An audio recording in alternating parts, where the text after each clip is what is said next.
السلام علیکم ملګرو، زه یم فضل نبی. ملګرو، یو معلومات شیر کول غواړو سره لکه د مونږ دې وخت ولاړو د تالاب یو غاړه باندې.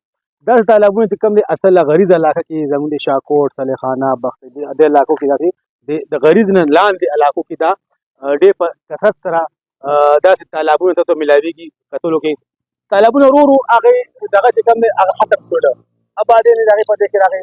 خو دا تالابونه چې کوم دی زموږ د ماضي چې کوم دی د هغې سمال ډیم و. پخوا به چې کله باران وشو زموږ پخوانیو خلکو به داسې یو دغه به داسې تالاب به جوړ کړو، ورته ګیر چاپېره به پولې واچولې، په خپل هغه باندې خاورې به واچولې، لکه څنګه د دې دا ستاسو ګورئ خیاطه دا ګیر چاپېره بونډري وال دی، داسې به دغه کړو. او بیا د برن چې کومې اوبه به راتې د باراني اوبه، نو هغه اوبه به چې کوم دی هغه به دې تالاب کې جمع کېدې. نو دا اوبه به چې کله جمع کېدې دا به په میاشتو دا اوبه به ولاړې په دې باندې. نو د هغه وخت کې دا خلکو به دا اوبه څنګه استعمالولې، دا اوبه به هغوی زناورو دپاره استعمالولې، چې زناور به دلته کوم سرېدل زناور، هغه زناورو له به هغوی دا اوبه ورکولې. بیا داسې وخت دغه شو چې دا اوبه به هغوی خو هم څکلې، ځکه چې دا به ډېر صفا اوبه وي، دا به ډېر هغوی ډېر حفاظت په ساتلو، ځکه کلویان خو نو هغوی به چې کله داسې د مزل به یې کولو یا به علاقه کې کار کولو، زمینداري به یې کوله، نو دا اوبه به هغوی څکلې، په څکلو کې به دا استعمالولې. تالاب هلکه تالاب لکه تالابونه نن هم دغه تالاب کې به څه دغه هلته به یو ډکې غټ ډکې به خامخا ولاړو، لکه څنګه د دې تالاب دا بیره ولاړه ده. دا بیره ته وګورئ چې دا څومره څو کاله زړه دا بیره ده، څو کالو کې دا زړه بیره دا ولاړه ده. یعنې دا دومره زړه ده که نه چې تاسو وګورئ څو کاله د دې دویم چې د دې د کم از کم دا به د 30 نه زیات کاله به دا بیره وي. څومره تنې تاسو وګورئ هغې په خپله تاسو وضاحت ښکاري. نو دا د کم از کم چې دا تقرر، نو دا به زموږ دغه دې مقامي خلک وایي چې دا کم از کم د 40 کالو زوړ تالاب دی. دا اوس تاسو ګورئ دا تالاب دلته به خلکو سورې د دې ونې لاندې به خلکو دمم به کوله، کېناستل به لکه مخکې به خو دا قافلې وي، اوښان یا اسونه به یا پیدل خلک به نو دې سوري لاندې به هغوی ناستل او دا اوبه به څکولې، زناورو به هم دا اوبه استعمالولې او خلکو به هم دا اوبه استعمالولې. لکه سمال ډیم هغه نه وخت تصور دی، لکه د پخوا نه دا تصور د سمال ډیم نه تصور راځي.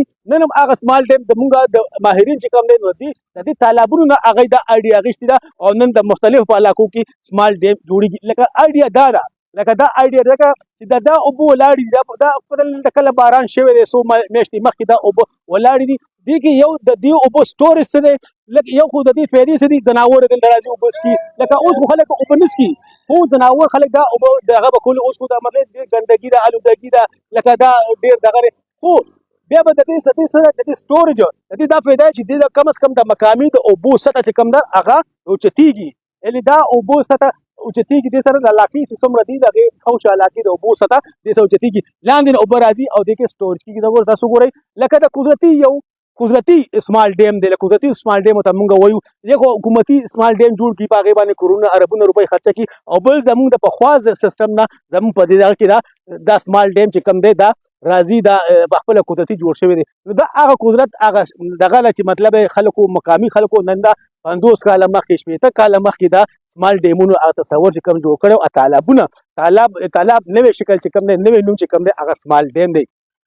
وګورئ ملګرو دا داسې تالابونه چې کوم دی موږ په شاکوټ علاقه کې، زلودو علاقه کې، د ښکته د وزیرګړی میرا، د داګسمې سیند میرا، د اورموړو میرا، داسې د دې علاقو کې داسې سمال دغه تالابونه ته د کتو کې ملاوېدلی شي او ډېر افادیت دی. ملګرو ډېر پخواني دغه دی، قدرتي یو سمال ډیم غوندې دی، تالاب غوندې دی. او تاسو ګورئ ورته خو بدقسمته داسې دی چې مته آلودګي ده. لکه تاسو ګورئ دا بیرو ګورئ، بیرې د دې د بیرو هغه ښایسته دومره ښایسته سرې بیرې دي او د اوبو حفاظت یې نشته، لږ صفایي نشته. نو په دې وجه باندې آلودګي پکې زیاته اخوا ځای کې ده. او تاسو دغه ډکې ته څنګه ذکر وکړو چې کم از کم د 40 کالو زوړ ډکې پې هم ولاړ دی او ډېر ښایسته ماحول دی، د پکنیک لپاره هم یو سړی انجوی کولی شي کېدی شي. نو ملګرو د سمال ډیم د تالابونو نوی نوم چې کوم دی هغه سمال ډیم دی او دا د هغې ما پخوانی شکل د سمال ډیم پخولی دي. ډېره مهرباني دي، والسلام.